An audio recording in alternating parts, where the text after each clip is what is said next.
It's the globe's fastest growing crime, and it's estimated that more than 40 million people are enslaved into human trafficking today.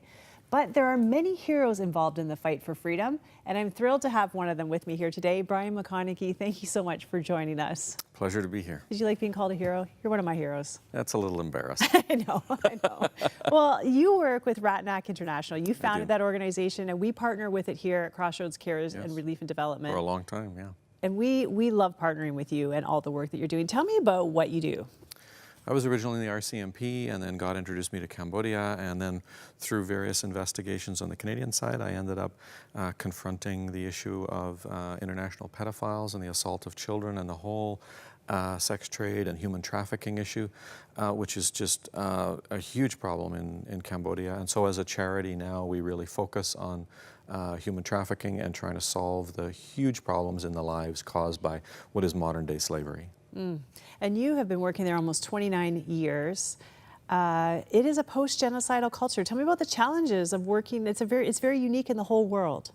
Yeah, this is a society that was completely shattered in terms of all the institutions and all the pillars of society. And so after warfare and after genocide, it's very hard to rebuild when you just don't have those that are educated. The doctors are gone, the lawyers are gone, the judiciary's gone, medical personnel don't have any structures to work within. And so trying to rebuild a country like that is very challenging.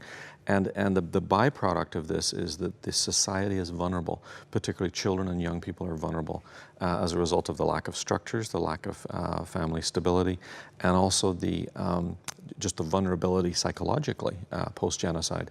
That then is a ground where people can go in and abuse from all over the world. So people will fly in and abuse, or even the young people can be shipped overseas. They're trafficked, they're sold overseas for nannies' jobs, for labor, whatever, but oftentimes that turns into highly abusive circumstances.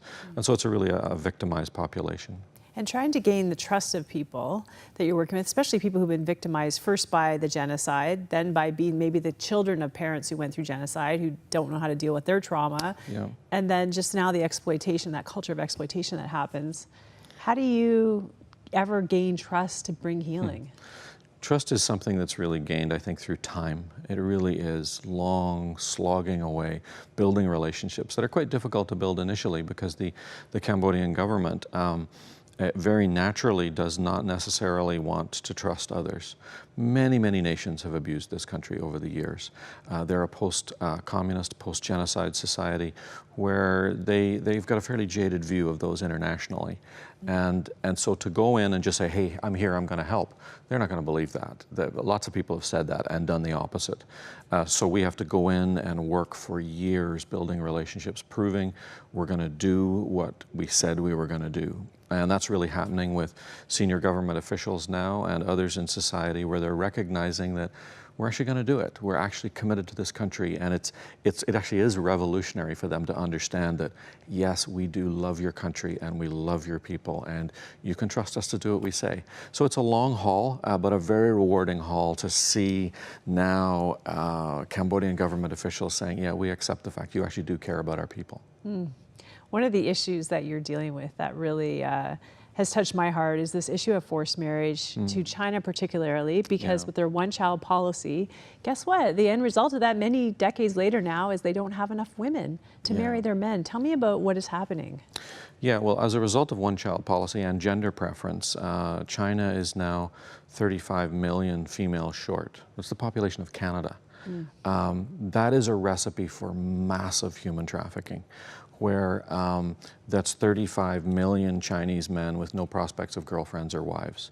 And so there's a huge market for the shipping in of women, young women from vulnerable countries such as Cambodia to what they call forced marriage, which is really a form of slavery where brokers will sell them off, and young teenage girls or young women in their early 20s find themselves in China being introduced to the man who is already their husband. They don't even know who they are.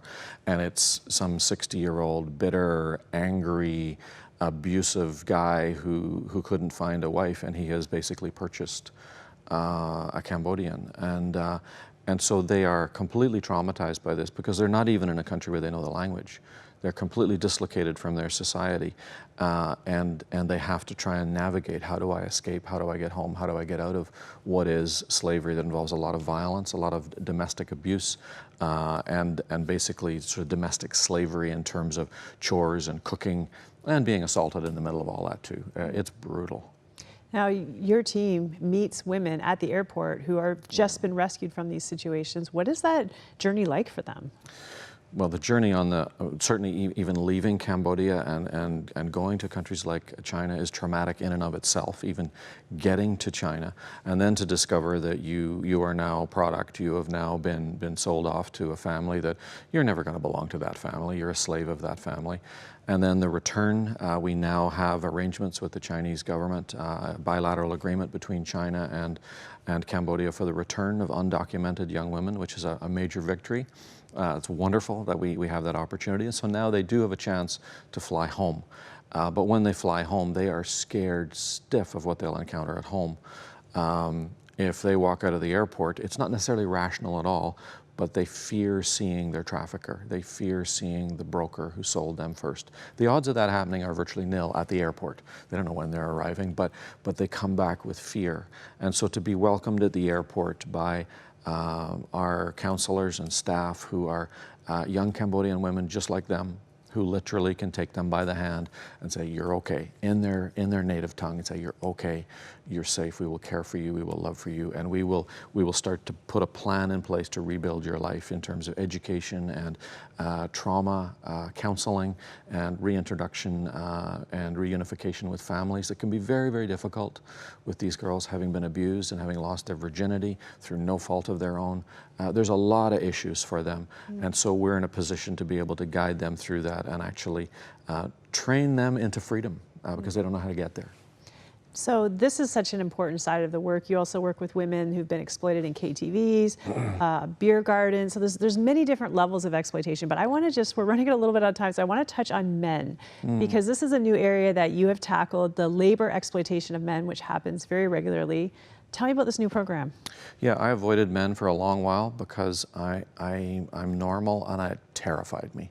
I didn't feel I had skills. And when you're counseling a young woman that's been abused, you can probably handle when her anger management goes out the window. But what happens when a young muscular man who's been enslaved, who is every bit as broken as a young woman, but just doesn't appear to be the victim. He looks like a fairly strong, muscular, strident guy. In actual fact, he's a little boy inside that he doesn't know what's happened to him. What happens when you counsel them and you hit a wrong nerve and there's violence? And so I was really scared of dealing with males. To be absolutely frank, it's also very challenging to raise funding and awareness for males because they don't look like victims. Everybody, you know, it's natural to sort of gravitate towards the child or the young woman, but a male is a much bigger challenge in terms of people feeling soft towards them.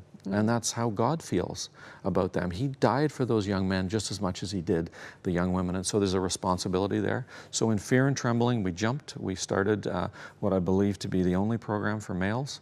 And to my shock and surprise and joy, we have had no issues of violence with them. They're just thrilled that somebody cares for them.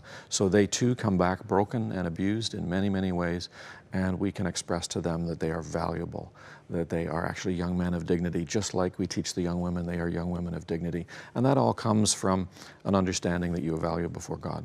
And a lot of that happens in fishing boats in Thailand. That's a big part of labor trafficking. They're told they have a job over the border, they need the money, they go. And what happens to them on those boats?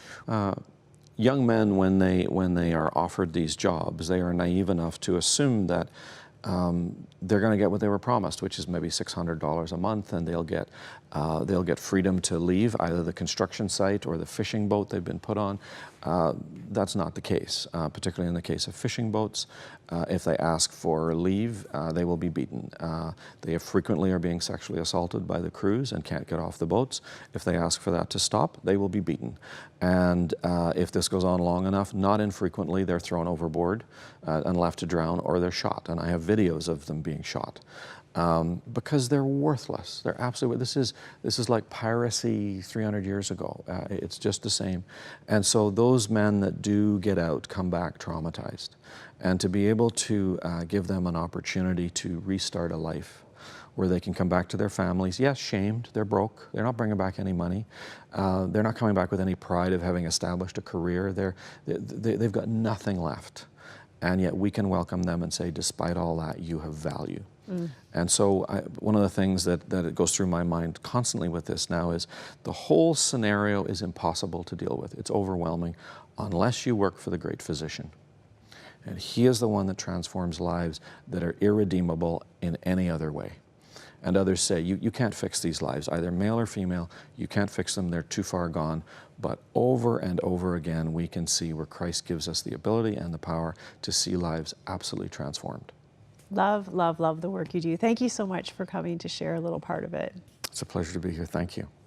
And if you have given to Crossroads Cares and Relief and Development, this is the work that you're giving to. We want to be accountable to you. We want to make sure that we report back to you the work that we are doing. So, and just to say a huge thank you, you're making a difference all around the world.